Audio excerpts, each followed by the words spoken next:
सोचिए आप 24 घंटे किसी राष्ट्राध्यक्ष के साथ रहती या रहते हैं, पूरी दुनिया की नज़रों में हैं। लोग आपके कपड़ों पर चर्चा करते हैं, आपके चेहरे पर कैमरे जूम करते हैं और आपके हर कदम की तस्वीर अखबारों में छपती है। फिर अचानक एक दिन इंटरनेट पर अफवाह उड़ती है कि आप वह नहीं हैं जो आप दिखती या दिखते हैं। यह सुनने में कितना अजीब लगता है, लेकिन फ्रांस की फर्स्ट लेडी ब्रिजिट मैक्रों की जिंदगी पिछले कुछ सालों से इसी झूठ से उलझी हुई है। वर्ष 2021 फ्रांस की राजनीति में तनाव का दौर था। उसी बीच कुछ ब्लॉगर्स और तथाकथित जांच पड़ताल करने वाले ऑनलाइन एक्टिविस्ट यानी फैक्ट चेकर्स ने दावा करना शुरू किया कि ब्रिजिट मैक्रो दरअसल महिला नहीं है। उन्होंने कहा कि ब्रिजिट का असली नाम ज़िया मिशेल ट्रिनियो है और उनका जन्म पुरुष के रूप में हुआ था। नाम सुनते ही यह अफवाह फैलने लगी जैसे किसी ने आग में घी डाल दिया हो। इंटरनेट की दुनिया में सनसनी से बढ़कर कुछ नहीं बिकता।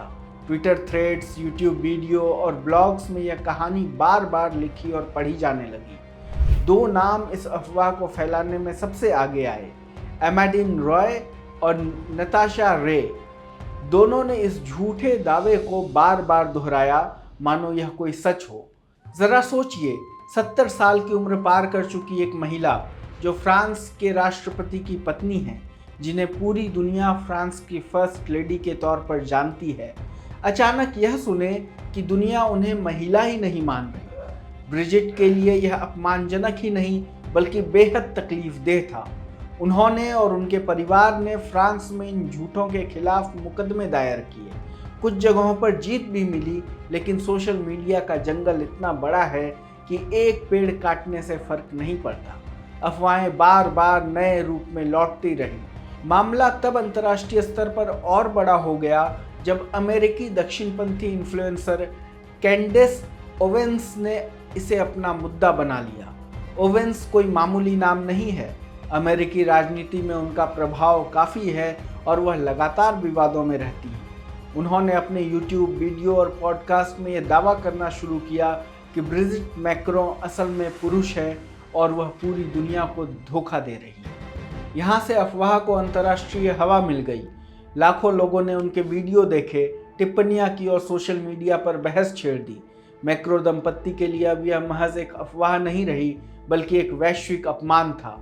जुलाई 2025 में इमैनुअल मैक्रो और ब्रिजिट ने अमेरिका के डेलावेयर राज्य में कैंडेस ओवेंस के खिलाफ मानहानि का मुकदमा दायर कर दिया। उनके वकील टॉम क्लेयर ने साफ कहा, हम अदालत में साबित करेंगे कि यह सब झूठ है। ब्रिजिट हमेशा से महिला रही हैं और इसके पुख्ता सबूत मौजूद हैं। ब्रिजिट ने भी खुलकर जवाब दिया, मैं हमेशा से महिला रही हूं और हमेशा रहूंगी।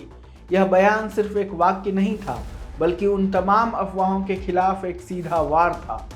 अब अदालत में ब्रिजिट की टीम फोटो, जन्म रिकॉर्ड और संभवतः मेडिकल डॉक्यूमेंट्स तक पेश करेगी। यह कदम असाधारण है। शायद ही इससे पहले किसी वैश्विक नेता की पत्नी को अपने जन्म और अस्तित्व के सबूत अदालत में देने पड़े हों, लेकिन ब्रिजिट और इमैनुअल मैक्रो यह जोखिम लेने के लिए तैयार हैं। उनका मानना है कि सच को अदालत के सामने लाना ज़रूरी है ताकि झूठ का कारोबार हमेशा के लिए बंद हो सके। अगर हम इस घटना को सिर्फ व्यक्तिगत विवाद समझें तो बात अधूरी होगी। असल में यह मामला तो उस बड़े ट्रेंड का हिस्सा है जिसे ऑनलाइन दुनिया में ट्रांसवेस्टिगेशन कहा जाता है। इसमें प्रभावशाली महिलाओं के बारे में अफवाहें फैलाई जाती हैं कि वे असल में महिला नहीं हैं। यह ट्रेंड ट्रांसफोबिक और स्त्री विरोधी मानसिकता से भरा हुआ है। इसका मकसद है महिलाओं की पहचान पर हमला करके उन्हें अपमानित करना। फ्रांस और अमेरिका दोनों जगह राजनीतिक विरोधियों ने इस अफवाह का इस्तेमाल मैक्रो दंपति की छवि बिगाड़ने के लिए किया। यह डिजिटल प्रोपेगेंडा का नया हथियार है। अब सवाल यह है कि अमेरिकी अदालत इस पर क्या फैसला देगी। अमेरिका में अभिव्यक्ति की स्वतंत्रता, फर्स्ट अमेंडमेंट बहुत मजबूत अधिकार है। कैंडेस ओवेंस यही दलील दे सकती हैं कि उन्होंने जो कहा वह उनकी राय थी, कोई जानबूझकर फैलाया गया झूठ नहीं। लेकिन दूसरी तरफ मैक्रो दंपति कह रहे हैं कि यह सीधा साधा झूठ है जिससे उनकी प्रतिष्ठा और सम्मान को गहरी चोट पहुंची है। अगर अदालत मैक्रो के पक्ष में फैसला देती है तो यह उन तमाम लोगों के लिए नज़ीर बनेगा जो सोशल मीडिया पर नेताओं और उनके परिवारों पर मनगढ़ंत आरोप लगाते हैं। लेकिन अगर ओवेन्स बच निकलती हैं तो यह बहस और गहरी होगी कि अभिव्यक्ति की स्वतंत्रता की सीमा कहाँ तक है। कल्पना कीजिए किसी सामान्य परिवार में यह अफवाह फैल जाए कि माँ या बहन महिला नहीं है, परिवार किस हाल में होगा, बच्चे किस मानसिक दबाव में आएंगे। अब उसी स्थिति को एक राष्ट्राध्यक्ष और उनकी पत्नी के स्तर पर सोचिए, जहाँ पूरी दुनिया की नज़रें टिकी हों। यही हाल है ब्रिजिट और इमैनुअल मैक्रों का। ब्रिजिट, जिन्होंने दशकों तक एक शिक्षिका के तौर पर काम किया, जिनके जीवन का सबसे बड़ा विवाद कभी यह था कि उन्होंने अपने से छोटे छात्र इमैनुअल से विवाह कर लिया, अब ऐसे आरोपों से जूझ रही हैं जिन्हें सुनकर कोई भी अवाक रह जाए। यह कहानी सिर्फ एक मुकदमे की नहीं है, यह कहानी है डिजिटल युग की, जहां एक झूठी बात इतनी ताकतवर हो सकती है कि एक राष्ट्राध्यक्ष की पत्नी को अदालत में जन्म का सबूत देना पड़े। यह कहानी है उस संघर्ष की जो सच और झूठ, सम्मान और अपमान और अभिव्यक्ति की स्वतंत्रता और जिम्मेदारी के बीच लड़ी जा रही है। अब सबकी निगाहें अमेरिकी अदालत पर हैं।